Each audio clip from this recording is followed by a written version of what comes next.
in the history of a hotel that's how many years old? Come here, come here, come here. The owner. How old is this hotel?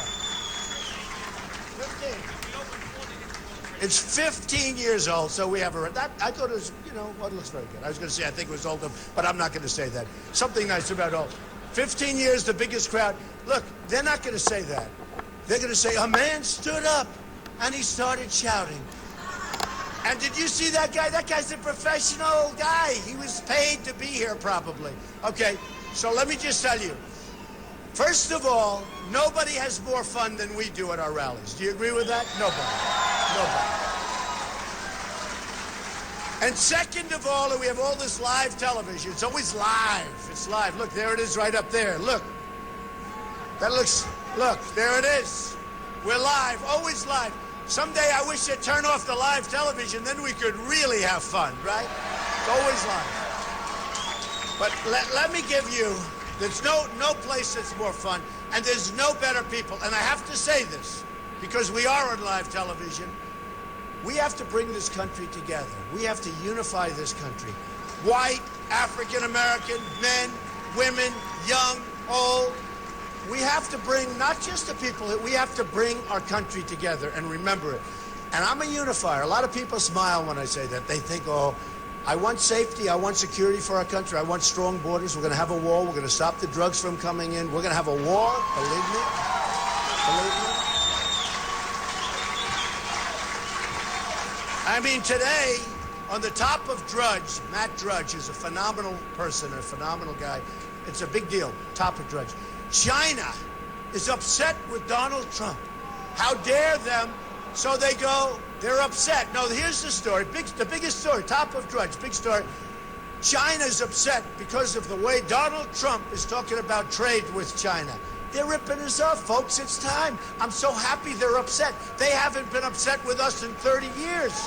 They're never upset.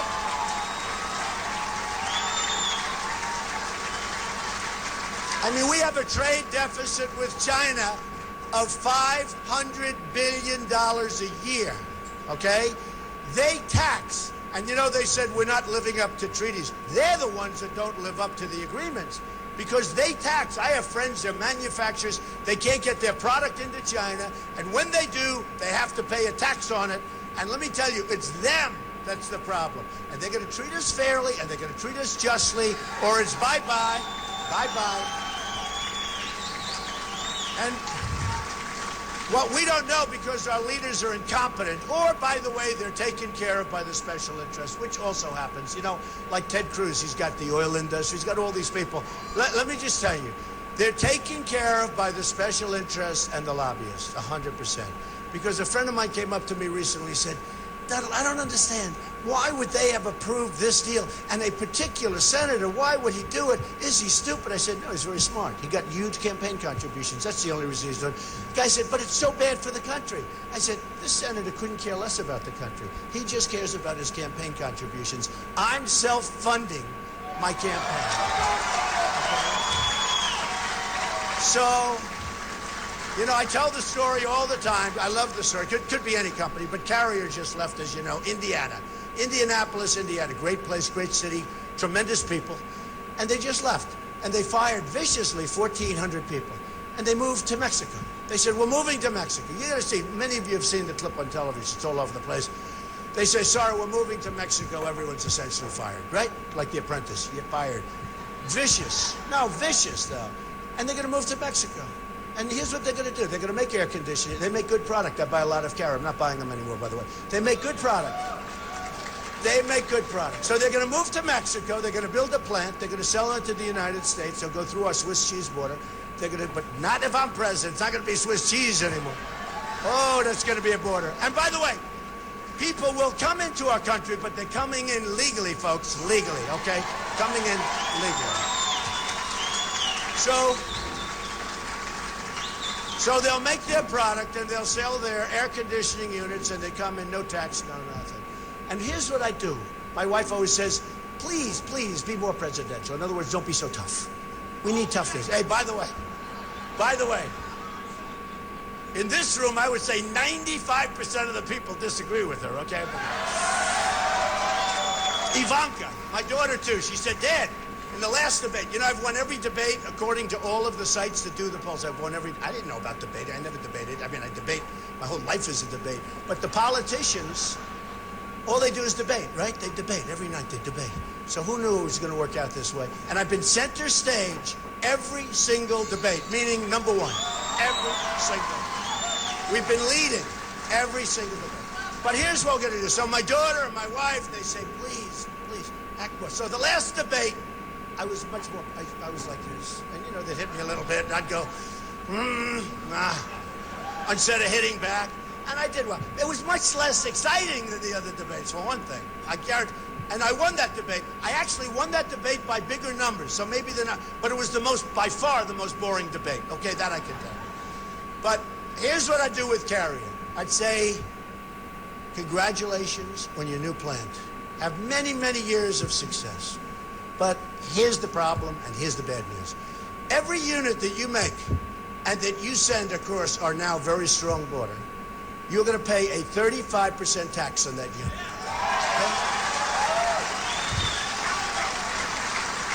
Now, folks, and Staten Island has it. I have all your statistics here. I don't want to read them to you because you'll be depressed, okay? But I say that. And you know what's going to happen? They're going to call, and they're going to have lobbyists call me. They didn't give me any money. I've turned down, I'll bet you, if I wanted to, I would have raised at least $500 million. You know, Bush, Jeb, he had the biggest one. No, Jeb had $148 million. Think of it. We go to New Hampshire. Jeb was expected to win New Hampshire big, right? So I win in a landslide, and I spent a tiny fraction. I spent $2 million, even less. And he spent many, many, many times that. And I said to myself, who do we want? Same thing, South Carolina. I spend a very little. Everyone else spends. Cruz was supposed to win there. He got killed there. Remember, Cruz was going to win. That was his wall, they said. That was his wall. Lyin' Ted. Lyin' Ted was supposed to win South Carolina. I won in a landslide. But here's the beautiful thing. We're New Yorkers. We're smart. We have New York values.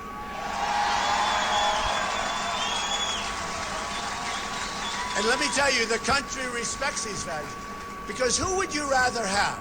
The person that came in number one and has spent less than anybody else by far, or the person that's down at the bottom of the pack and spent more money than anybody else by far, okay?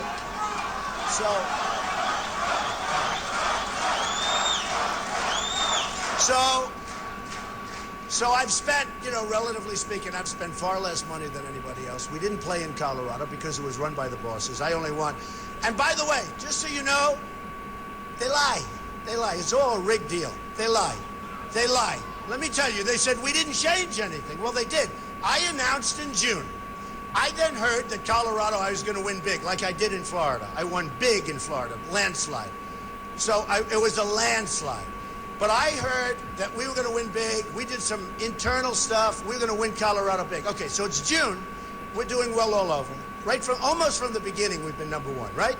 Almost like it took a couple of weeks to get the message out. But once the message was out, which is jobs, trade, strong military, take care of our vets, get rid of Obamacare, and replace it with something great. Take care of our Second Amendment, which is under siege. We're going to take care of it. Terminate totally Common Core, bring education locally back to Staten Island. So once they heard the message, I mean, it was over. I mean, it was over. And I can only tell you this, nobody can beat my message. And remember, so importantly, when I watched Lyin' Ted the other night saying, we will bring jobs back, and we will strengthen our border, and we will build a wall. He said, a wall. I said, where did that come from? Where did it come from? All of a sudden, he's talking about a wall. He told me 6 months ago, you'll never build a wall. And by the way, Mexico's going to pay for the wall. They all came up, 100%. 100%. Mexico's going to pay for the wall 100%. Now, here's the story. Here's the story. We have a trade deficit with, and I love Mexico. I love the Mexican people. I love the Hispanic people. I'm winning in the polls in Nevada. I won tremendous Hispanic population. I was #1 in the polls with Hispanics by far because they know I'm going to bring jobs back to this country.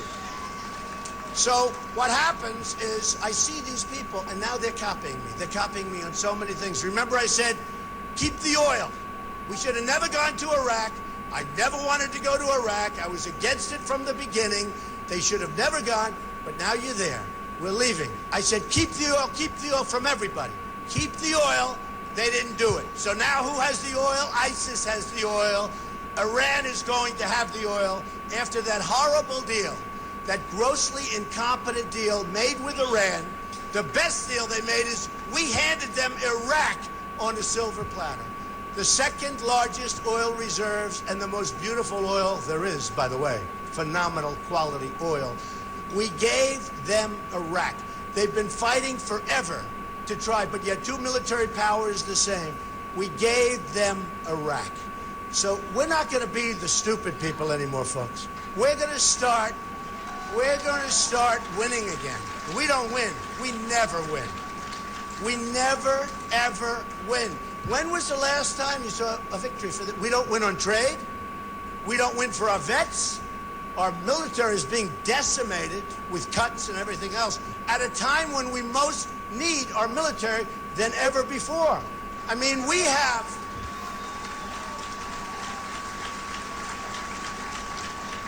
nuclear weapons that we don't even know if they work.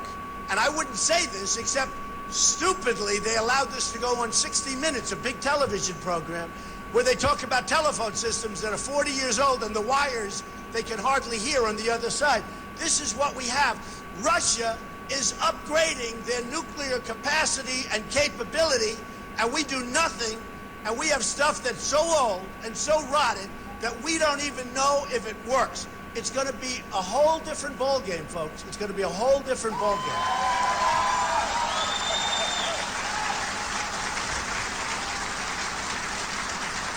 You know, Vladimir Putin said Donald Trump is a genius. He's going to do very well. That's a real genius. So he said, great. So these people that I'm running against, we want you to disavow his statement. I said, are you crazy? I'm not going to disavow that statement. Believe me, he's not going to get anything with that statement, except this. Wouldn't it be nice if we actually got along with Russia? Wouldn't it be? Think of other places to spend our money, all right? So here's the story. We're going to have a really big thing happening on Tuesday. And we've had this wonderful group of people. And look at, you're still standing. You people don't bother sitting down. Has this ever happened before? This has never happened before. No. Look at this. Nobody sits down. Now, the press won't report that. This dishonest media, the most dishonest group of people, they won't report it. Fox is not going to report it. A new reporter will take his place. Fox won't report it. What's going to happen is this. I hope you heard that, John. What's going to happen is this. They're going to say, we're in Staten Island. Donald Trump just made a speech. Thank you very much. Good luck. They're not going to say that the audience was packed, the biggest crowd they've had in 15 years. They're not going to say, don't forget, this is your big dinner. This is your Lincoln Day. But they're not going to say that. They're not going to say that not one person in the audience for a 20-minute speech sat down. Nobody's seen that before. So here's the story. On Tuesday, you're going to go vote. You're going to get everybody you can. You're going to go vote on Tuesday. And when you vote, you're going to look back on that vote and this day, but that vote much more importantly. You're going to look back and you're going to say, that was the greatest vote I've ever cast, ever, ever, ever.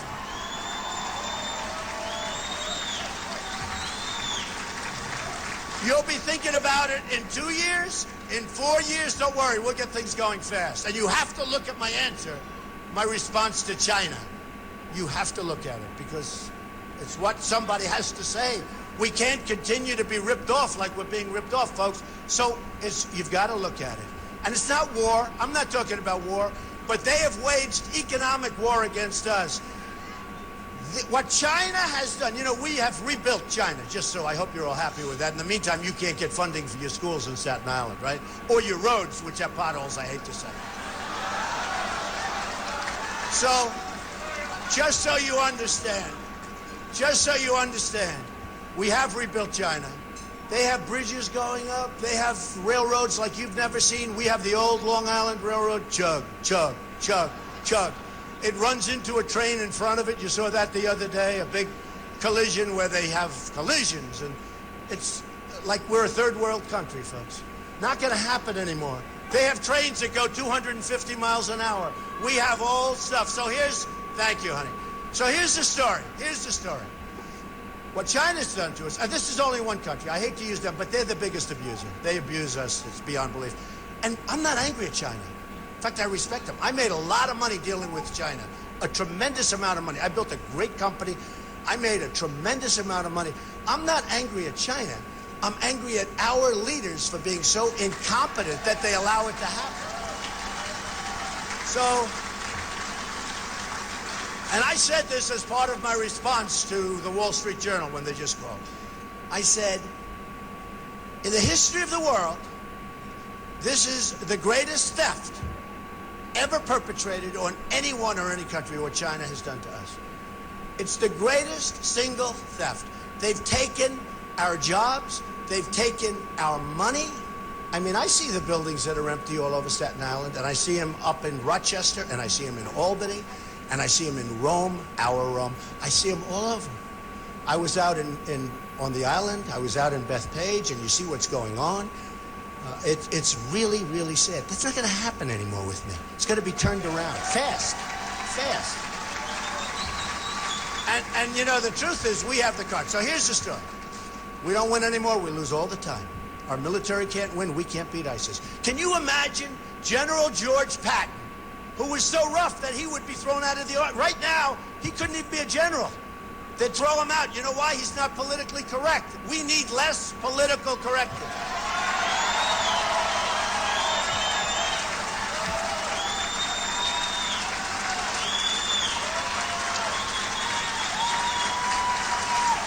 Somebody told me that General Patton, on occasion, you know, his soldiers would die for him. General MacArthur, Douglas MacArthur, also great. But General Patton was such a rough guy, he would, on occasion, slap his soldiers. He would slap them, really in the face, slap them.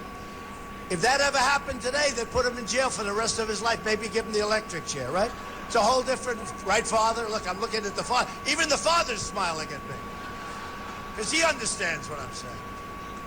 Now, we need our great leaders. We have to fight.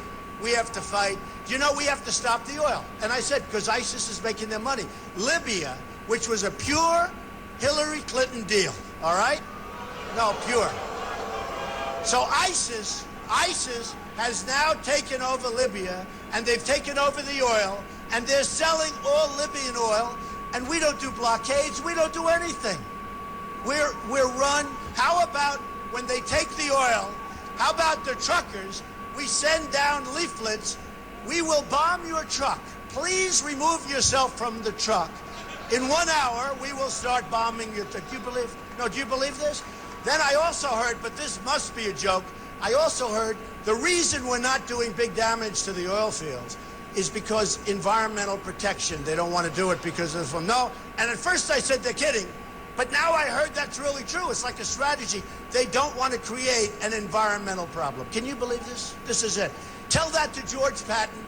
Tell that to George Washington, okay? Tell it to anybody. They would look back. They would say, what is going on with our great, great country? What is going on? So we're going to make America great again. Ready? We're going to start winning again. We're going to win with our military. We're going to win for our vets. We're going to win on our borders. We're going to build the wall. We're going to win on our borders. We're going to win with trade. We're going to go from the worst deals ever made to great, great trade deals. We're going to bring our economy back and our jobs back. To Staten Island, too.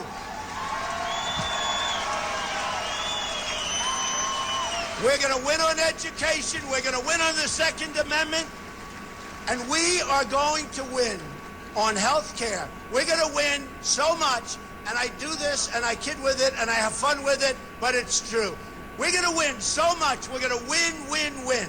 You people are going to get so tired of winning.